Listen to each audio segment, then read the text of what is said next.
جن کے احترام اور جن کی سرپرستی، جن کی شفقت، جن کی محبت، جن کی تعظیم میں نے اپنے اس وقت سے، جب میں 11 سال کا تھا، 10 سال کا تھا، میں نے حفظ مکمل کر لیا تھا، اس وقت سے جس طرح میں نے احترام برتا ہے، اس کا میں نتیجہ بتلا رہا ہوں کہ جس طرح قرآن کریم پڑھنے والوں کا، حافظوں کا جس طرح سے احترام کیا ہے، قرآن کے لیے جس طرح اپنے دل میں احترام کے جذبات رکھے ہیں، اس نے سچائی کی ہے، اس نے سچائی کی ہے، اس نے آبیاری کی ہے، اور اس نے افزائش کا کام کیا ہے کہ بستی کے اندر حفاظ کی ایک کان ہے اور ایک باقاعدہ داغبیر۔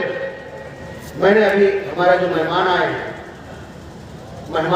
یہ بڑی بڑی ہستیاں ہیں جو مسلسل پروگراموں میں رہتے ہیں، پورا ہندوستان دیکھا ہوا ہے ان لوگوں نے۔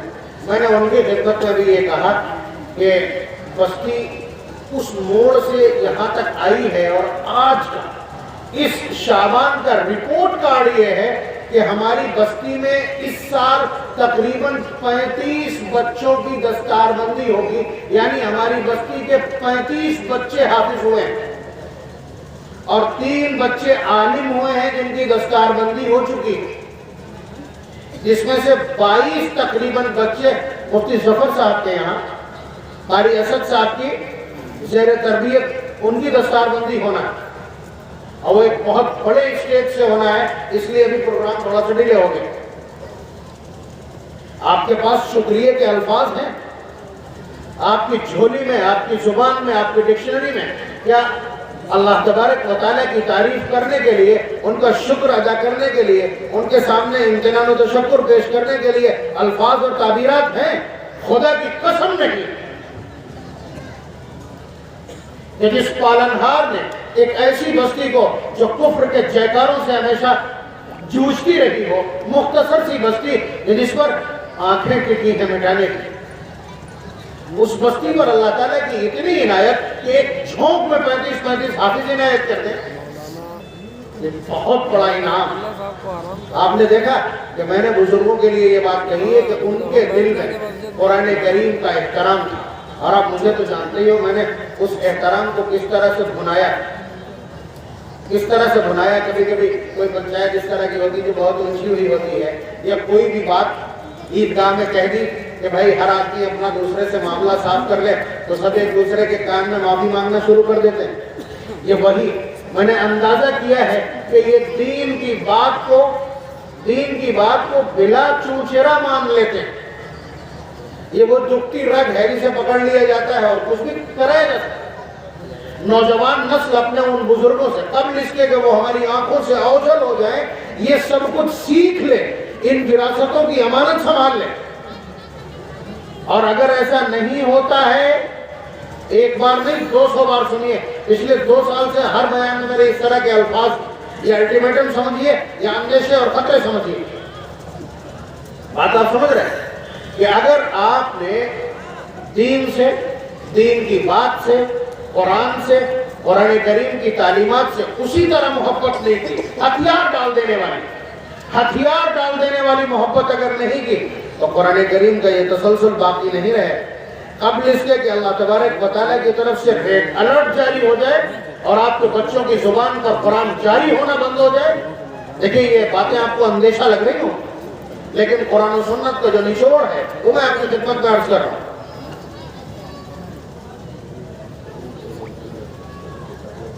بیٹھ جاؤ بھیا، یہ کھڑے کیوں ہو؟ بھائی جو لوگ باہر ہیں ایک ایک فرد اندر آ جائے، میں اس وقت تک بات آگے شروع نہیں کروں گا جب تک سب اندر نہیں آ جاتے۔ آپ لوگ ہی بیٹھ جاؤ، ادھر کھڑے کیوں ہو؟ فوراً اندر آ جائیں سارے لوگ جو گیٹ پہ کھڑے ہیں، گیٹ کے آس پاس دکھ رہے ہیں، یہ جو لوگ کھڑے ہیں بھی بیٹھ جائیں۔ بیٹھیے، آپ کھڑے ہونے سے لگتا یہ ہے کہ آپ پروگرام میں شریک نہیں ہیں۔